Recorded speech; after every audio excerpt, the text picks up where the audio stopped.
出海玩啊，出海钓鱼、潜水，一般都需要具备怎么样的基本知识和装备？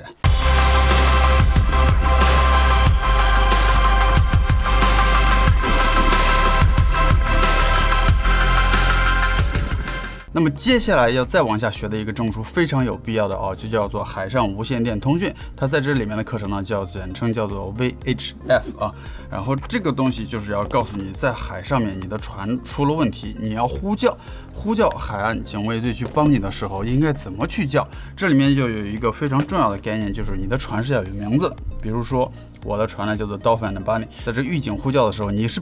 不是叫只是 Dolphin and Bunny， 你的船都是有一个代号的英文名叫做这个 call sign。call sign 一般是3个英文字母和3个数字组成，在新西兰是这样。那么你怎么样告诉别人你的船出问题了，你的方位在哪里？那么你要去学习的课程呢，它就是 VHF，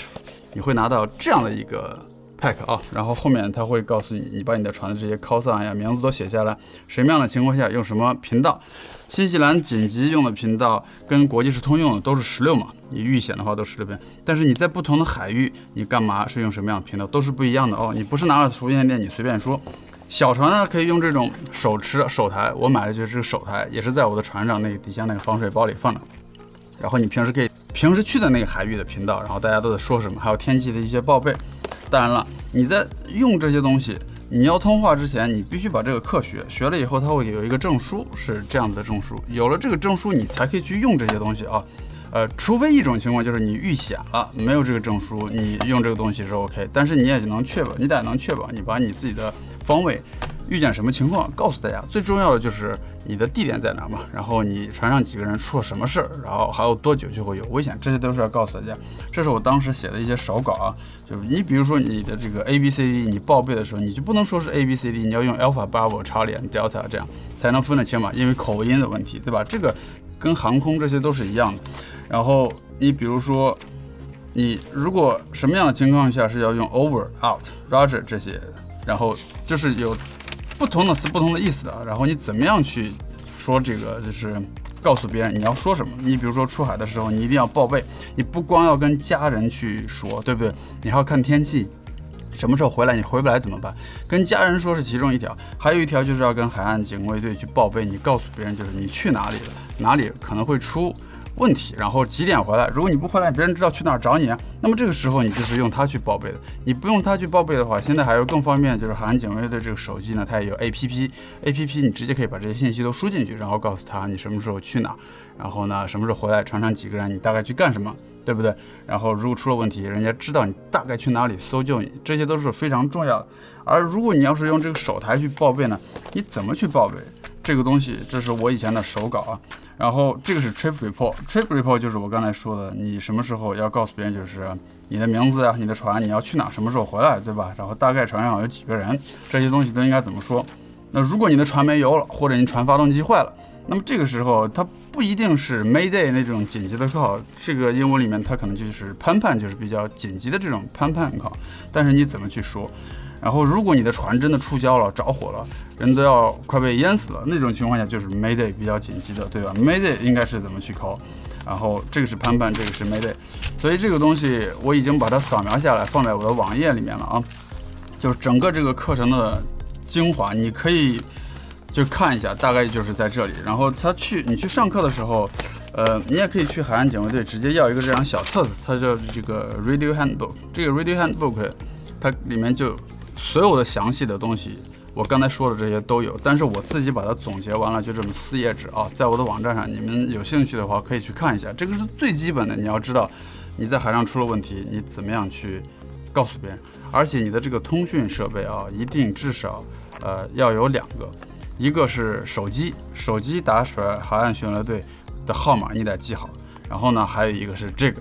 你像我的这个如果不行的话，有问题了，我还有一个 PLB， 所以我是有3种方法能够告诉别人我出问题了但如果这3种都不行了，我们都已经在海上漂了，船沉了，我一个都没有拿到的话，我的家人应该知道我什么时候回来，回不来他应该能来找我，就是告诉别人我大概是在什么海域，对吧？如果再差一点，到了晚上我还没有取消我的这个 trip report， 海岸巡逻队一看，你说你4点回来，直到晚上7、8点天都黑了，你还没有取消，他们可能就会给你的家人打电话，如果确认你出去还没回来，那他们就知道大概率就出事。所以说你这些都准备好，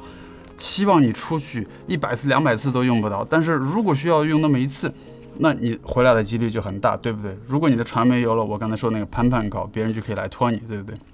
所以呢，这里头就有一个更重要的概念了啊，就是海岸巡逻队它是有一个 membership， 就是年费的会员。如果你现在可能只有100多吧，还是160还是多少纽币，非常便宜，因为他们是非盈利机构。如果你的船没油了，或者你的船上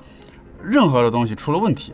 如果我去别人的船，因为他这个会员是跟人走，不是跟船走，别人的船里有问题，就相当于你的车在路边坏了，别人会来满费帮你来拖走，然后拖到一个安全的地方再去维修一下，然后每年是不限次数的。但是如果你没有这个会员，你的船出问题了，他来帮你1个小时可能就是200-300纽币啊，所以这个东西非常非常的重要。你不光给你的船本身要买保险，那么这个船在海上出了问题，别人帮你的这个保险也是要去买到。在我来看来，这个会员就基本上是跟免费的一样，因为你花100多块钱，你买的是一份安心嘛。这个网站呢，我跟大家也放在视频的下面，大家可以去看一下啊。包括我刚才这个手稿，我视频网站在哪里下载这个链接，我都告诉你们啊，在视频下面这个评论的地方，大家都可以看到，可以去免费直接下载啊。当然了，出海之前你肯定是要去看天气嘛，对吧？海上影响你出行安全最大的就是这个风和浪。那么我们在新西兰以及澳大利亚这片海域啊，常用的一个网站呢，叫做 swellmap.co.nz， 它就是个泳的意思啊。swell map， 我把这个链接也放在视频的下边，方便大家查阅。你比如说，你看到这个8分天、9分天、10分天，它往往风是10节以下，然后呢，它的这个泳是非常平的。一旦它到1分2分的话，它的风一般就是10节、20节，甚至更高，然后它的浪非常大。所以你看这个天气，大概你也知道什么样是该出去、该不出去的啊。这个查天气的网站我也放在视频的下边，方便大家去查阅啊。那么你如果再去往后学啊，你像我今年又去学了一个这个证书呢，就是考商业船长证书8步里面的其中一步啊，它叫 Boat Master。这个 Boat Master 你考完以后，你可以拿到就是这样子的一个证书。这个稍微要花一些精力啊，因为它要学的东西比以前的东西要多很多啊。它还有笔试和口试，然后差不多就是这样子的一本书，你基本上要读完。然后里面呢，它还有很多其他的东西啊。你比如说这个卡片，这个卡片就是帮你记，就是你夜间行船的时候，各种各样的灯啊，什么样的灯。你翻过来就知道它是什么样的船，晚上是一种什么样的状态，因为这个就相当于全天候开船，包括晚上什么时候你应该开什么样的航行灯。比如说你的船的左边必须是必须是红颜色的灯，右边呢是绿色的，对吧 ？Starboard 它必须是要绿色的灯这样子，然后前后呢是不是也要有一个白色的灯？根据你的大小不一样啊，你船停泊的状态也是不一样。然后这个卡片速记的就是告诉你什么样的船。应该让谁，然后还有很多的这个航海的这个标识啊，就是什么样的是安全的，什么样是不安全的，走哪一边是安全的，它都写得很详细，都是帮你要记住，就是比你学那个 Day Skipper 要丰富很多，而且呢也难记很多，因为它真的蛮多东西。考试前呢，你会有这么厚一本这个册子啊，我当时花了不少时间去写这个东西，就是你要全部去学，自己去写，对我来说写一遍才记得住啊，反复看3、4遍，当时才去考的试。考试的时候就会觉得很轻松。什么样的情况下，对吧？应该用什么样的锚，什么样的声音代表这个船的这个航行状态？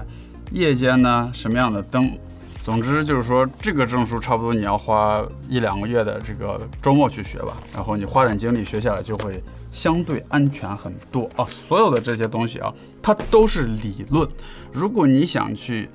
实际去操作这条船的话，还有另外一个证书你可以去学。那这个证书呢，就是在新西兰它叫做这个 Power Boat Level 2啊，就是这个东西，就是这个动力船的这个2级实操证书啊。我当时去学这个证书，它就是让你感受一下在船上怎么样具体去操作这个小艇啊，然后呢，怎么样去停靠码头，怎么样不撞上去，然后呢，停的又很近很平，大家都能安全的上去，这些都是非常重要的。所以你看，我学了这么多东西以后，我才去出的这个船，然后才去开的这个开包视频。也就是说，我在做这一期视频之前，我起码之前是花了几个月的时间，把知识体系以及装备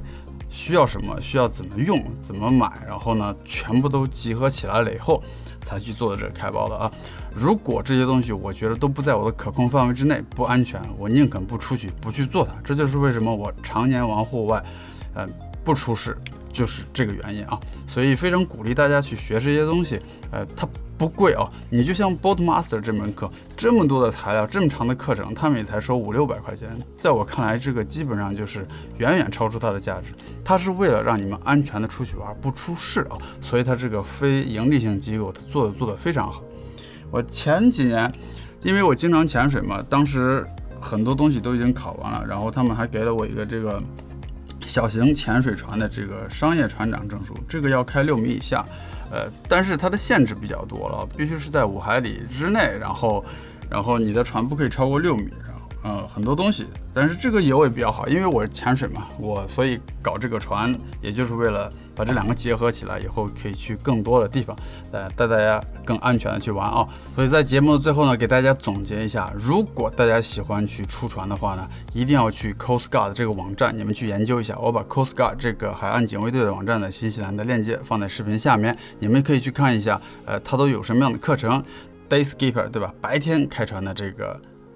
知识。VHF 就是这个海上这个无线电如何使用。那么如果你想学的深一点呢，可以去学实操或者是这个 Boatmaster。还有一个非常必要的就是一定要去买 Coast Guard 这个年度会员的这个保险啊，100多块钱纽币，出了任何事情它都可以去帮你。所以在新西兰家庭型的出船，非商业性的啊，你学到这些就已经足够用了。但是最起码这个 Day Skipper 和 VHF 你是一定要去学习的，这个才安全。明白了吗？如果从这儿你要再往下去学的话，它的8个课程呢都学完，就是 Commercial Skipper， 就是商业船长证啊。Boatmaster 是其中的一个。那如果我想再去往下学的话，那就还有6-7个要去学。但是相对于 Boatmaster， 它其他的那些就又没有这么难啊。所以这期视频呢，主要是跟大家整体来概括一下，在新西兰，如果你想动船，它的知识体系大概是一个什么样，和最起码的安全装备啊。希望这些视频呢就帮助到大家。喜欢的话点一个赞。然后呢，夏天我多出船，带你们到处去看一看以前不方便去的地方啊。那么我们下一期视频再见，拜拜。